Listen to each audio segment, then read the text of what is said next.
जय हनुमान ज्ञान गुण सागर, जय कपीस तिहु लोक उजागर। देखो अभी मैं हनुमान जी की ना छोटी छोटी स्टोरीज पढ़ता रहता हूँ और इतना मज़ा आता है ना, सही बता रहा हूँ आपको। अगर आपको भी दिन में थोड़ा सा टाइम लगे तो भैया हनुमान जी के बारे में ना पढ़ा करो, आपको एक अलग ही लेवल की मोटिवेशन आएगी। तो अभी मैं पढ़ रहा था उनकी बचपन की कुछ कहानियाँ। तो देखो भाइयों, उनके बचपन की कहानियों में से एक छोटा सा किस्सा ये है कि हनुमान जी जैसे जैसे बड़े होते हैं ना, तो उन्हें ज्ञान प्राप्त करने की रुचि होती है। तो अब उनके आगे सबसे बड़ा क्वेश्चन ये है कि वो ज्ञान प्राप्त किससे करें। हम बोलते हैं ना, जय हनुमान ज्ञान गुण सागर, मतलब हनुमान जी के अंदर इतना ज्ञान है, इतना ज्ञान है, उस ज्ञान की तुलना की है सागर के साथ। तो किस्सा ये था कि हनुमान जी को रुचि होती है ज्ञान प्राप्त करने की, और उनकी नज़र कहाँ होती है? सूरज भगवान पे। वो चाहते हैं कि सूरज देवता उन्हें एज अ स्टूडेंट स्वीकार करें, क्योंकि सूरज देवता पूरी दुनिया का चक्कर लगाने वाले एकमात्र देवता है। इसलिए उन्हें लगता है कि सूरज देवता से बेस्ट अध्यापक उनके लिए कोई नहीं हो सकते। और अब हनुमान जी क्या करते हैं कि सूरज देवता के पास जाते हैं, उन्हें बोलते हैं कि सूरज देवता जी, मुझे आप एज अ स्टूडेंट स्वीकार करें, यानी कि अपना शिष्य बना ले। यानी कि हनुमान जी सूरज देवता को अपना अध्यापक बनाने के चक्कर में हैं। पर अब होता क्या है कि सूरज देवता जी उन्हें मना कर देते हैं। उन्हें बोलते हैं कि भैया मुझे तो रुकने का टाइम ही नहीं है, मैं आपको कब पढ़ाऊंगा, मैं आपको ज्ञान कब दूंगा, क्योंकि मुझे तो चक्कर लगाना होता है पूरी दुनिया का। अगर मैं चक्कर नहीं लगाऊंगा तो ये संसार तो खत्म हो जाएगा। लेकिन भाई हनुमान जी जिद्दी, हटी, हाँ, उन्हें ना बिल्कुल पसंद नहीं। अब हनुमान जी गुस्से में, हनुमान जी का विशाल रूप धारण, ठीक है ना, आस्ता आस्ता हनुमान जी का साइज बढ़ने लगता है, विशाल रूप। तो उसके बाद उनका साइज इतना बढ़ जाता है, इतना बढ़ जाता है, तो भैया उनका एक पाँव हिमालय पे और एक पाँव सागर के किनारे पे, और फेस सीधा सूर्य देवता जी के पास। अब सूर्य देवता जी को बोलते हैं हनुमान जी कि अब आप बताइए, अब क्या कहेंगे? अब आप चक्कर लगाइए, मैं भी आपके साथ साथ चक्कर लगाऊंगा। समझ गए ना? तो सूर्य देवता जी ये देख के बहुत खुश होते हैं और उनको उनका शिष्य स्वीकार कर लेते हैं। तो अब सूर्य देवता जी उन्हें ज्ञान देना शुरू करते हैं। अब हनुमान जी उन्हें गुरुदक्षिणा देते हैं, लेकिन सूर्य देवता जी मना कर देते हैं और उसके बदले में उन्हें बोलते हैं कि आप मंकीज़ के, यानी कि बंदरों के राजा सुग्रीव के साथ हमेशा रहेंगे और उनकी हमेशा रक्षा करेंगे। तो ये था एक छोटा सा किस्सा। तो फिलहाल मैं आपको बता दूं कि जो मेरी लास्ट वीडियो थी वहाँ पे हमने अप्रॉक्सीमेट 11 पंक्तियाँ कंप्लीट की थी।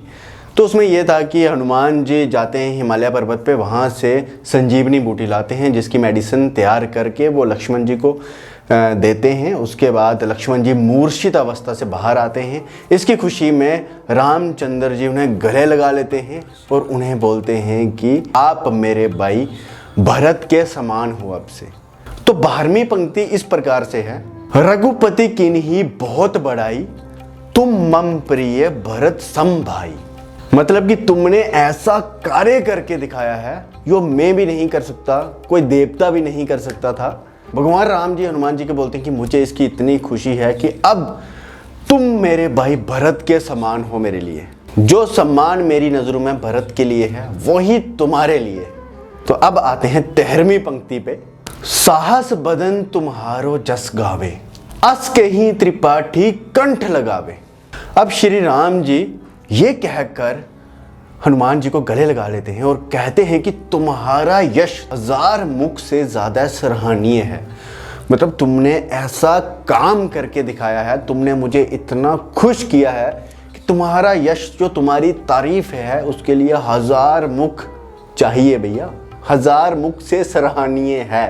तो अब आते हैं 14वीं पंक्ति पे। 14वीं पंक्ति कुछ इस प्रकार है, संकादित ब्रह्म आदि मुनीसा, संकादित ब्रह्म आदि मुनीसा, नारद सारद सहित अहिसा।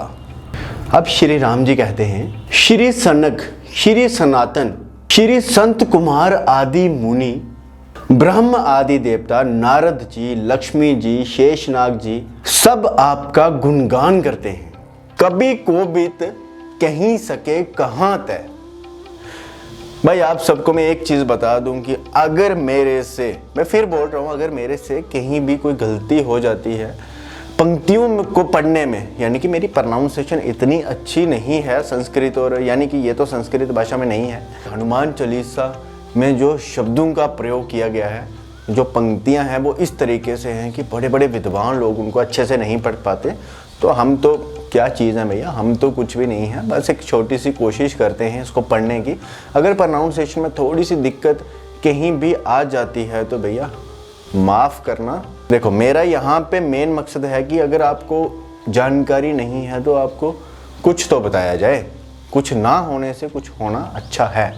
इस पंक्ति का अर्थ ये है कि यमराज, कुबेर आदि सब दिशाओं के रक्षक, यमराज, कुबेर आदि सब दिशाओं के रक्षक, कवि, विद्वान, पंडित या फिर कोई भी आपके यश का पूर्णता वर्णन नहीं कर सकता।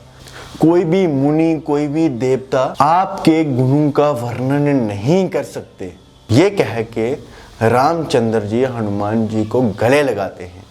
तो फिलहाल आज की वीडियो यहीं तक रखते हैं। हमारी हनुमान चालीसा की 15 पंक्तियां आज कंप्लीट हो चुकी हैं। थोड़ा स्लो चल रहा है, लेकिन slow and study wins the race. हमें कोई जल्दी नहीं है, हमें कोई टारगेट अचीव नहीं करना, बस ये चाहते हैं कि जितनी भी पंक्तियां हम पढ़े मज़े से पढ़े और उनका मतलब अपने अंदर समा लें। ठीक है ना। हनुमान चालीसा अगर आपको अर्थ के साथ आती है तो कोई मुकाबला नहीं है हनुमान चालीसा पढ़ने का। तो फिलहाल ठीक है, इस वीडियो को यहीं पे ख़त्म करते हैं। वीडियो पसंद आई तो वीडियो को लाइक कर दीजिए। देखो अगर आपको इस योग्य मेरी वीडियो लग रही है कि वीडियो को लाइक करना चाहिए, वीडियो को अपने दोस्तों में शेयर करना चाहिए तो कर दीजिए, नहीं तो कोई ज़ोर ज़बरदस्ती नहीं है। बाकी वाले लोगों की तरह मैं आपको नहीं बोलूँगा कि हाँ भाई ठोको लाइक, ये करो वो करो। मेरा मकसद है आप तक ज्ञान पहुँचाना, और अगर पहुँच रहा है तो खुशी से आप कमेंट सेक्शन में अपनी खुशी व्यक्त कर सकते हैं, या फिर अगर आपको कुछ भी फ़ायदा हो रहा है तो लाइक का बटन दबा के या फिर कमेंट करके शेयर कर सकते हैं। ठीक है भाई, जय श्री राम, जय हनुमान जी।